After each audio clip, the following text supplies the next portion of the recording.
The SEC Unfiltered Tour embarks to Baton Rouge, Louisiana, as LSU and Texas A&M get set to do battle. We are here previewing, predicting, and breaking down this game between the Tigers and the Aggies. Hello, everyone. I'm Chris Phillips. He's Cole the Bear Thompson. We appreciate each and every single one of you tuning in. As always, before we get going, make sure you hit that like and subscribe button, guys. We are inching ever so close to that 30,000 subscriber mark on YouTube. We can't do it without your love and support. Also, make sure you check out our friends over at FANDUEL, because as always, we are brought to you by our friends at FANDUEL, FANDUEL.com/SECU to join today and get started with $250 in bonus bets when you win your first $5 bet. Guys, whether you want to tail us, you want to fade us, hey, your boy went 5-0 last weekend. The Bears on a hot tear, so make sure you pick wisely. And when you play our friends at FANDUEL, the way to go, FANDUEL.com/SECU to get yourself in on the action today and get that $250 in bonus bets when you win that first $5 bet. LSU and Texas A&M get set to do battle Saturday night down in Death Valley. The Bayou Bengals looking to bounce back from a disappointing weekend in Music City, and all of a sudden, the pressure and the heat is on head coach Brian Kelly. Meanwhile, the Aggies are looking to keep it rolling, sitting undefeated, 7-0, but they head into a place they haven't won in over 30 years of action. And if you look at this series history, which we'll talk about more in a second, fortune favors the home team in this one. Will it be Tigers? Will it be Aggies? SEC Unfiltered will be there on hand to witness it firsthand. Again, guys, we appreciate each and every single one of you tuning in. Excited to break down this matchup.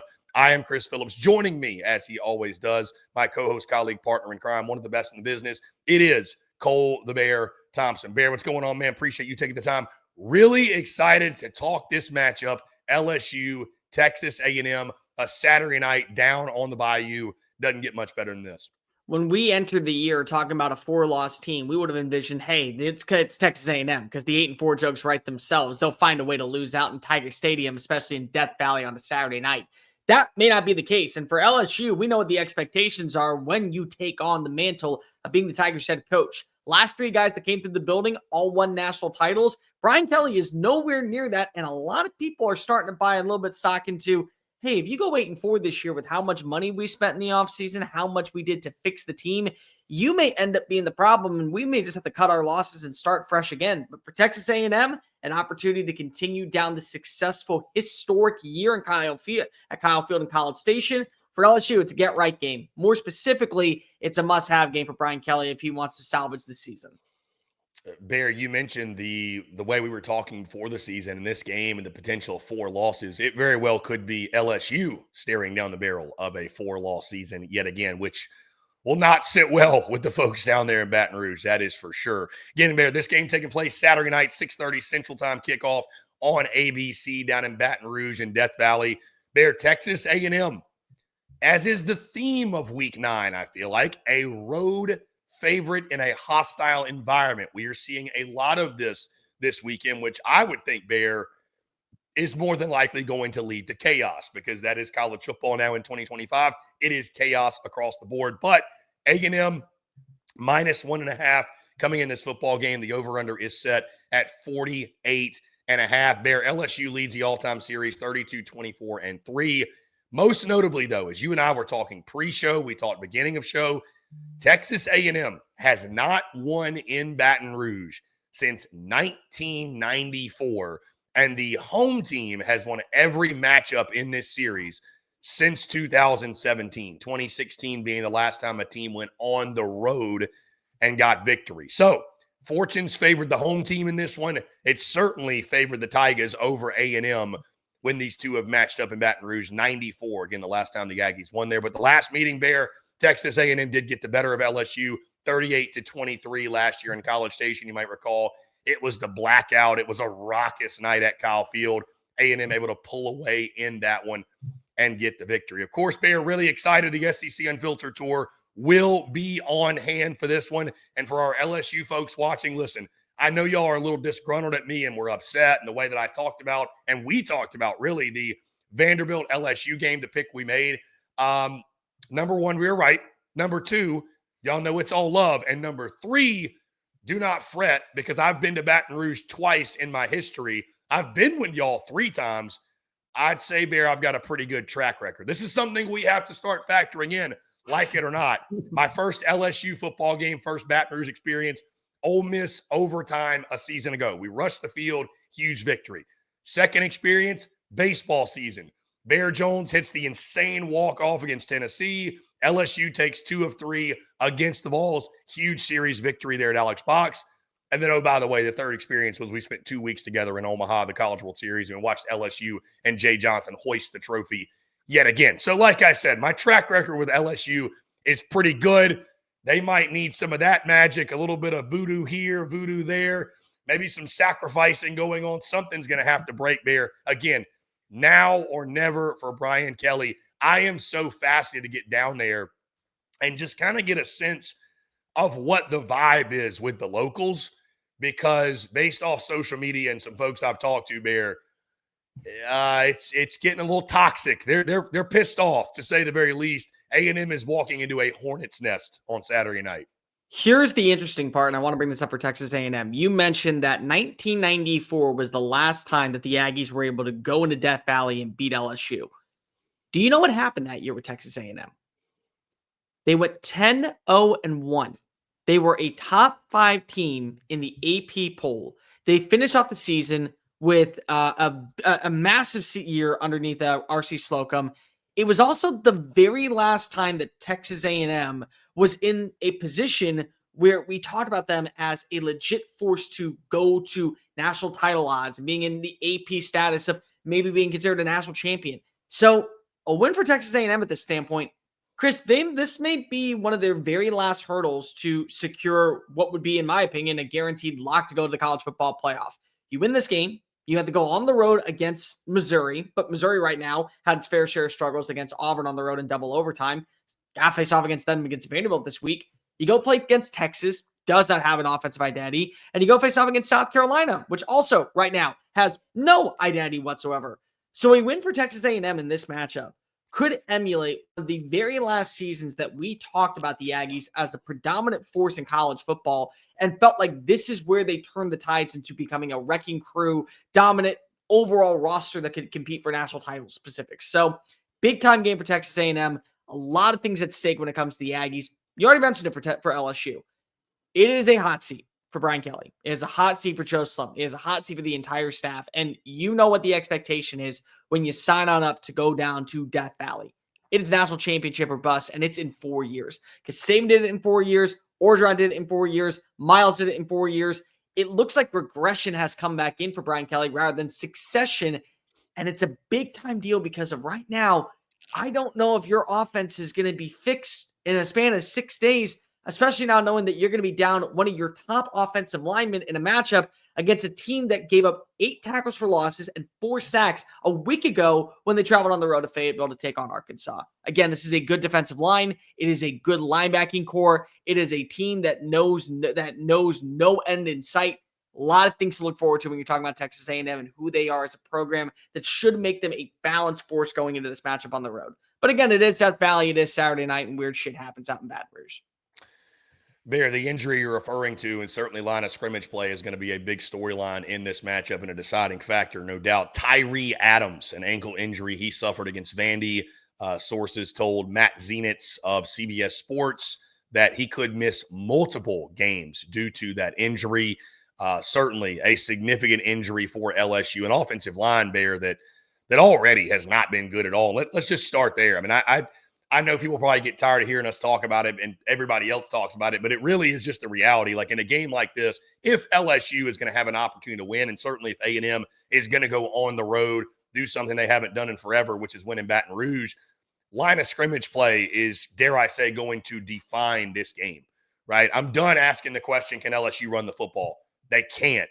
But can they give Garrett Nussmeier some time to operate? He showed last week, even under duress, I mean, he was making big plays, and he single-handedly, I thought, gave them a chance to win this football game. Are there things about Garrett Nussmeier that bother me? Yes. He's very inconsistent. He makes some dumb decisions every now and then. Also, I do think we put a lot of it on him when he has no running game to support him. Like, the offensive line's inconsistent. So, like, it's easy to blame solely the quarterback. It starts with the offensive line up front. Texas A&M, obviously, in their front seven. They have shown what they can do getting after the quarterback. A guy like Cassius Howell, a fantastic linebacker like a Torian York, some of these other guys they've got up front.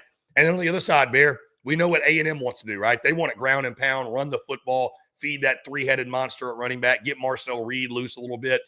LSU is going to have to be able to win at the point of attack to have a chance in this football game. The offensive line's been extremely suspect, and the defensive front got bullied in Nashville. That can't be the case on Saturday night if LSU is going to pull off the quote-unquote upset. The thing about LSU that you got to realize is this is Garrett Nussmeier's team. It's Garrett Nussmeier's offense, and it's not because of they want to make a Garrett Nussmeier's offense. It's because of they have to make a Garrett Nussmeier's offense. Last season, we talked so much about how he was having to do first, second, third, fourth, fifth, sixth things just to be able to get the ball rolling. And it was largely because of the inability to have a run game. The difference was he had an offensive line that could protect him to get those balls downfield to be able to strike with his wide receivers. You don't have a good offensive line this year. It's one of the most underwhelming parts about LSU this offseason that they failed to address to really build up a good rapport to get the quarterback to feel comfortable. Because you have a lot of weapons that can find open creases and get into space and make plays. You have definitely weapons that can work inside the red zone. You got a quarterback that I think is good enough, but when he doesn't have time to throw, like he did against Vanderbilt, and Vanderbilt has an actual SEC defensive line. But compared to Texas A&M, the athletes that are there are second to none. I mean, A&M's got dudes that you're going to see on the Sunday game be first and second round picks coming out this year and next year. That's how good they are. But when you don't have the time to throw, you're basically forcing your quarterback to have to speed up everything to nanosecond decision-making that ultimately just needs one big-time turnover, and it leads to overall implosion on LSU's offensive side. They can't run the football. We can talk about, they average 4.3 yards a play. Take out the 51-yard run by Caden Durham. They average 3.1 yards a play. It's not acceptable. It simply isn't. But this is one of those games where you are going to have to rely on the explosives downfield. If you want to take anything away from the standpoint of Texas A&M versus Arkansas, Texas A&M was never in jeopardy of losing that game. 45-42 is the final score. Don't let it fool you. Texas A&M had almost a 2-score lead the entire performance. They got the backdoor cover with a late touchdown to C.J. Brown with 7 seconds remaining. The problem was that the explosive plays were very much on display for Taylon Green. Taylon Green had, if I'm not mistaken, 5 passes downfield over 20-plus yards, had the big touchdown pass to Omega Blake. Rohan Jones got in on the action on a 34-yard strike. C.J. Brown had a big 15-yard strike. So the explosive plays is where you're going to have to attack Texas A&M's defense. But the only way to get the explosives is by having your offensive line win its one-on-one battles against a Cassius Howell, against a Ryland Kennedy, against an Albert Regis. And that's a lot easier said than done. Arkansas's offensive line had massive issues slowing down this team. Are we at the point of where we're saying that maybe Arkansas has a better offensive line than LSU? I don't think that's so far-fetched to say, but if you're allowing 8 tackles for losses and 4 sacks in that matchup, if you do not get your hands on guys who can rush the quarterback and give Nussmeier time, you're going to be out of luck. I mean, we're talking about a 5-sack day, potentially. We're talking about a 10-tackle for loss day. And then when you put the position where you can't run the football because you're down by 15 or 16, that puts even more pressure on Garrett Nussmeier to have to play the hero. And it's unwarranted pressure that even when we say he has been good, it's not good enough. And the crazy part is it probably should be good enough, but it isn't simply because of what you know are the limitations of this offensive personnel. Bear, that being said, I want to talk the A&M offense, and really both offenses, but A&M feels like kind of a defining moment for Marcel Reed in this game. He's been really good to this point, obviously. I think you can look back at the Notre Dame game, as was another one, big breakout moment for him. But, if you're going to be good, great, if you're going to be elite going on the road and winning games like this, these kind of define your legacy a little bit. They define your career. Same thing for Garrett Nussmeier. Like, how's he going to be remembered? Got the 18 this season. The play of both these quarterbacks, certainly when it's a game like this, coin flip game on your home field at night, it goes so far in this one. I am really, really excited to watch both of these guys work, but especially on Marcel Reed, who to this point has been good, on the verge of great. He can kind of take that next step and be in that next level of conversation if he can go out Saturday night and ball. Because, again, for whatever reason, Bear, I don't think he's getting quite the love that maybe he deserves, or certainly some other guys are getting. But You go out, put together a big performance Saturday night in Death Valley. You do it on the road in a hostile environment. People are going to take notice. Marcel Reed earned my respect, and no more question of doubt after last week against Arkansas. You have a 300-plus yard performance and 4 touchdowns on the day. I don't care. It's the SEC. That is worthy of talking about in positive light, and 0 turnovers. But it's LSU. It's Death Valley. It's Saturday night. It is a game before a bye week to be able to get right. It is a game that will allow you to start off the year 8-0 and really feel like that you're in control of your college football playoff destiny. We aren't mentioning Marcel Reed in the conversation for the Heisman Trophy. You go out there and put on the same performance against this LSU defense like you did against Arkansas, brother, you're not in the conversation. You are certainly one of the front runners for the gig. And I think that that's what we're all waiting to see. How do you live up to the billing in an environment that we know, when it is at its peak, is obviously the most toxic, hostile, formidable place in college football? And if you deliver on that end of the bargain and you're able to make plays that are just so consistent, if you're able to step on up, evade the pressure, and take off running for a gain of 30, gain of 40, maybe even get the 50-yard scamper like you should have had against Arkansas, not for a bonehead holding call, this is where you talk about Texas A&M not only being the offensive juggernaut that has so many ways to beat you, but they got a quarterback that can beat you. And what do we know about the college football playoff? Unless you get that first round bye, you have to play 4 games to be able to make it and win a national title. That's where quarterback play is so important.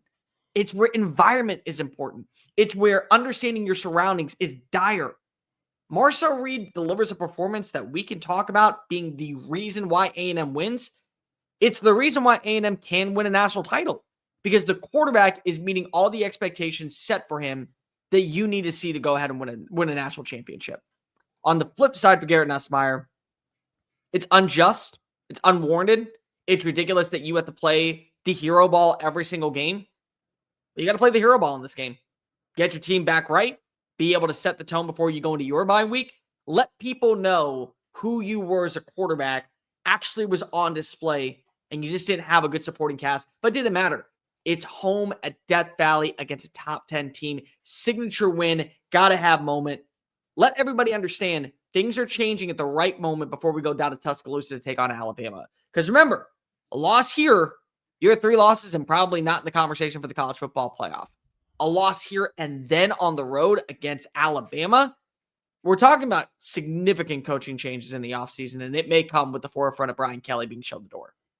Yeah, I want to go there again, Bear. Just I understand there's more to this game, but it's so fascinating because you just look at social media and the chatter around it. Yeah, there's real heat here. I mean, it is, from what I've been told too from some folks I've talked to, there is real momentum behind people wanting him gone. I think the buyout is going to play a major role here, major factor. But if the losses continue to mount, I think what we've learned about each and every single one of these SEC schools is, like, if they really want you gone, brother, they'll find the money. And there's money down in Louisiana to make it happen, whether they want to make you think that or believe that or not. Like, so this game obviously is so massive. I don't think they give a damn what the circumstance situation is. You better find a way to come into this one and play your best football. And on that note, Bear, I'm curious what the atmosphere is going to be like Saturday night at Death Valley. I mean, listen, they don't need me to do it, but I think LSU fans need to be challenged a little bit this week, because I've had some buddies that went down there a few weeks ago to the South Carolina game. And I know South Carolina and A&M are not equals. I totally get that. There is something we haven't even mentioned, Bear. There's a hatred between these two schools. These two schools do not like each other. These people don't like each other. They don't like anything about each other. LSU feels like A&M tries to pretend like they're them, and it's like you don't have any hardware to show for it. Like, why are you flexing like us? Why are you thinking you can sit at the table with us? Trust me, I felt it firsthand talking with them. And A&M, they obviously feel like they're on the same level as LSU, and that they've beat up on LSU since they came in the league. So it's a really, really fun new SEC rivalry, and the two sides despise each other. But what is the atmosphere like? Because LSU this season, it's been a little hit or miss. It has. You got people leaving games early in the fourth quarter when you're only up 7 because they're so dejected and so disgusted with the overall performance of the product, what it looks like, what have you. This football team's going to need Death Valley to be peak Death Valley on Saturday night. They're going to need the Tigers to get behind them and just try to will this team to a victory. Whether you think Brian Kelly's the guy or not, listen, I had skepticism going into the Vandy game. How do you think I'm feeling now? I'm not sold that Brian Kelly is the guy long-term for LSU at all. At all. I'd actually probably lean the other way right now, if I'm being totally honest. But it's still Texas A&M on your home field at night. Get one for the Gipper, if you will, and beat the Aggies. You certainly don't want it to be in a season, even if you move on from BK, you went down in flames against Texas A&M. Anybody but A&M, if you're an LSU fan, is probably what you're thinking. So, yeah, I mean, what is that atmosphere like? Can they make a difference in the ball game? I know maybe sometimes we overstate, Bear, how big of a deal it is. But then again, the track record would suggest, and I think it's one of the reasons the line is so low. Honestly, Bear, they're factoring in, Vegas is factoring in a hostile, raucous environment on Saturday night. LSU's certainly going to need it. The thing that is going to be really important is you just went up against a mobile quarterback in Diego Pavia. So for Blake Baker's defense, how do you slow down Marcel Reed, take away Ruben Owens and Amari Daniels out of the backfield and force him to win through the air? And I'm not saying that that's going to be the only way to be able to get the job done, because you got to remember, there were so many busted coverage plays against Vanderbilt where if Diego Pavia has a little bit more air on the ball or it's a better route run by Trey Richardson, we're talking about this game potentially being a 10-plus win victory for the Commodores. And they look like a top 10 team. And they do look like a top 10 team. But sometimes your best situation for offense is by playing defense. You got to rattle Marcel Reed. You got to show us why you had that top 5 scoring defense from earlier in the season. You got to show us why you can get after the quarterback. You got to finish drives. I mean, how many times did we watch this Jack Pyburn or Patrick Payton, or what you look at with the linebacker play was almost at number 2, and then he felt the pressure and you just stepped on up, evaded the sack, and he got a gain of 5. You got to finish those plays.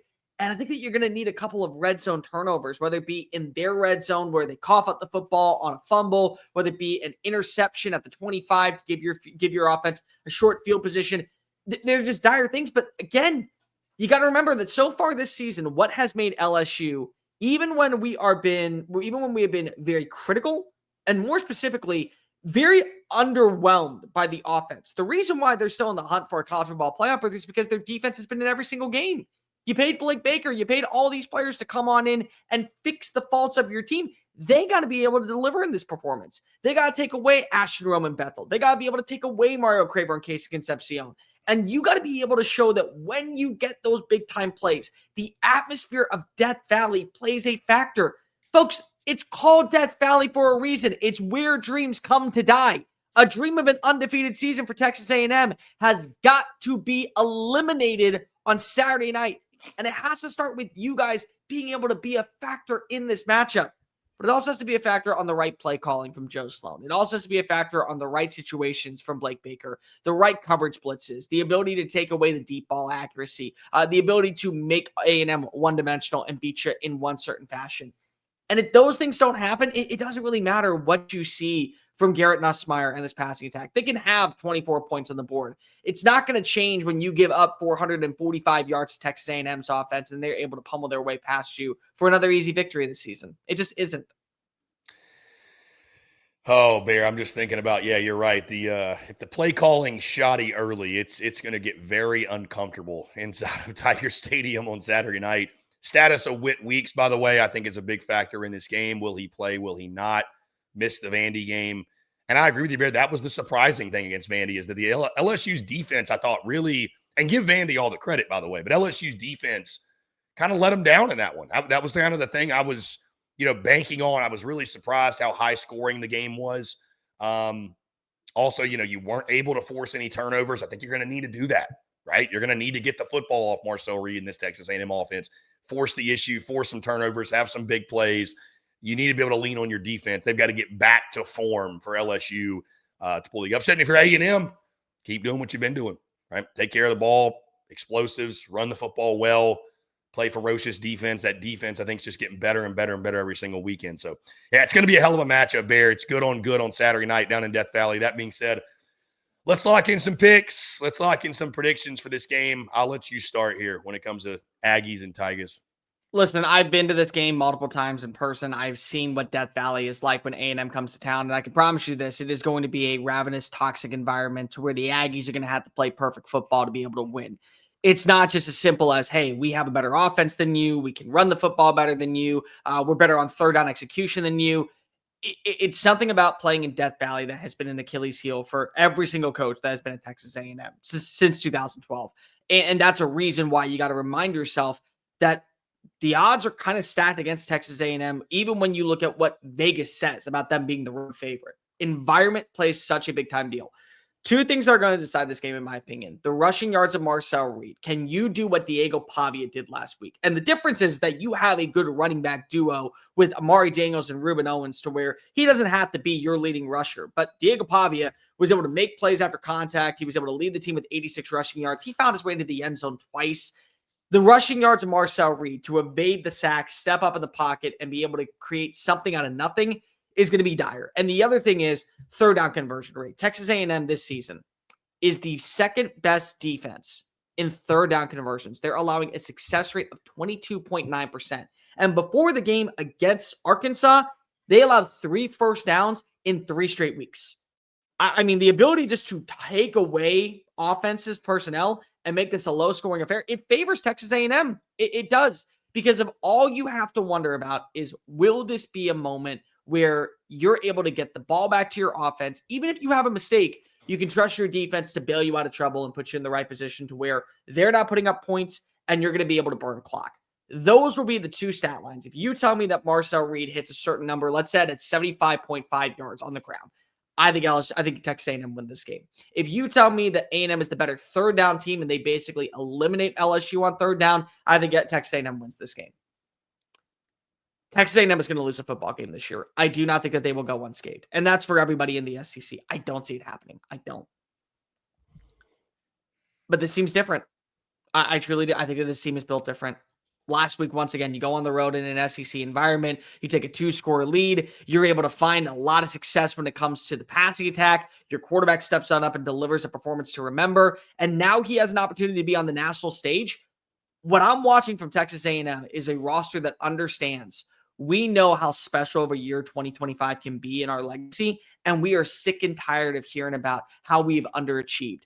Now we have built up to this moment to where we can finally say we're on an even playing field with you, LSU. We're on an even playing field with you, SEC contenders. We belong in this category, and we want to stick around here for the long term. Money can buy us more than just a high-profile coach. It can buy us winners. It can buy us results. And more specifically, it can buy us a chance to actually end this drought since 1939 of being a national champion.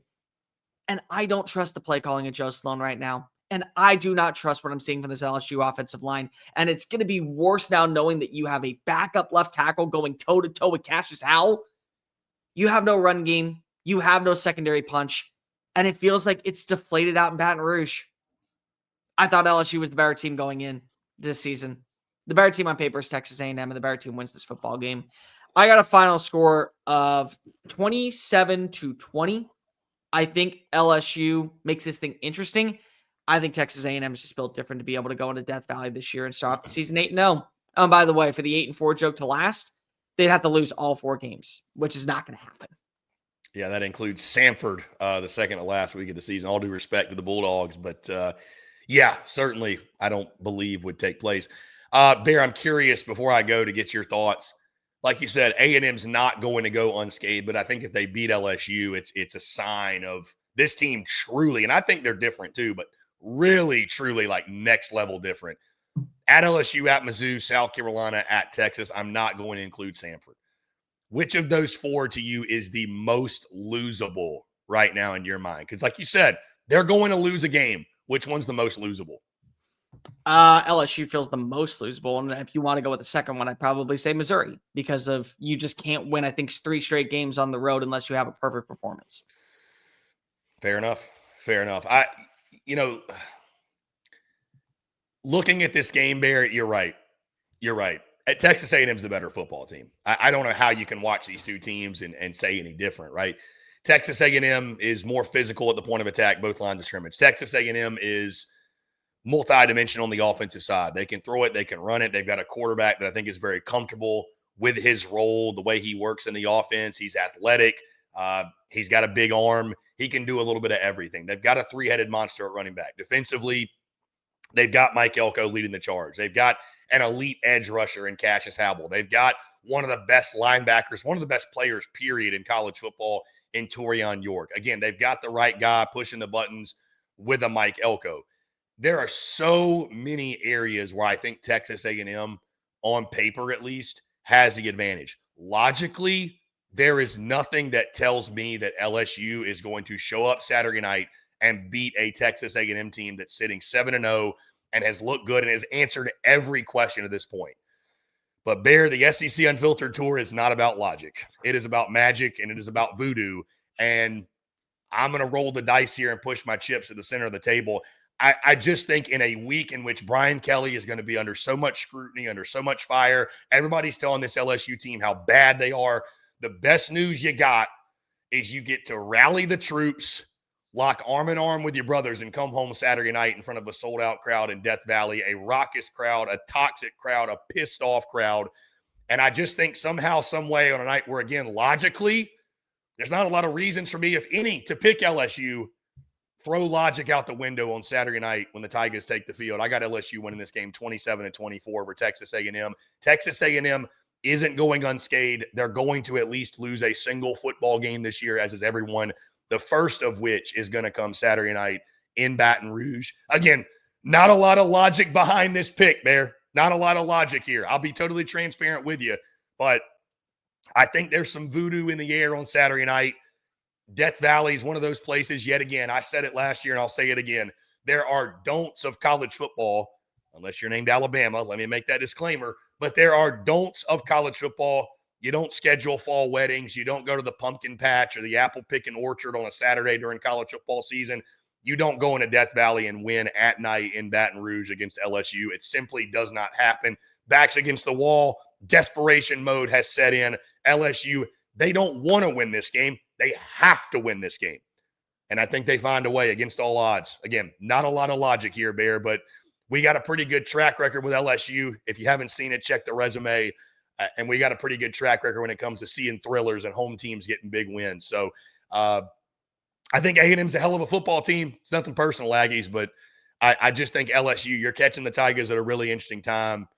Desperate, hungry, just they have to have it. They have to have it. I don't think it means LSU is going to the playoff or anything, but I don't think they want to see their season go down in flames against the Aggies of all people. So give me LSU 27-24 against all odds, Bear, against all logic, truthfully. So I just think they find a way, somehow, some way, to squeak out a win and probably win when they shouldn't. It's going to be LSU season, basically. And by the way, imagine what the atmosphere is going to be like if they do lose this game. This is not one of those situations where we're talking about we could lose this game and see what happens. No, this is we don't know if Brian Kelly is he probably will stay till the end of the season, but we know the writing is on the wall at this point if you lose Texas A&M, a team that nobody over the last 3 decades has allowed to walk into your building and lose to you. Yeah, it's one of those things that'll have to set in, Bear, really quickly that, hey, your hopes of even making a playoff are done. It's not even about like they're not winning national championships. They're not even close.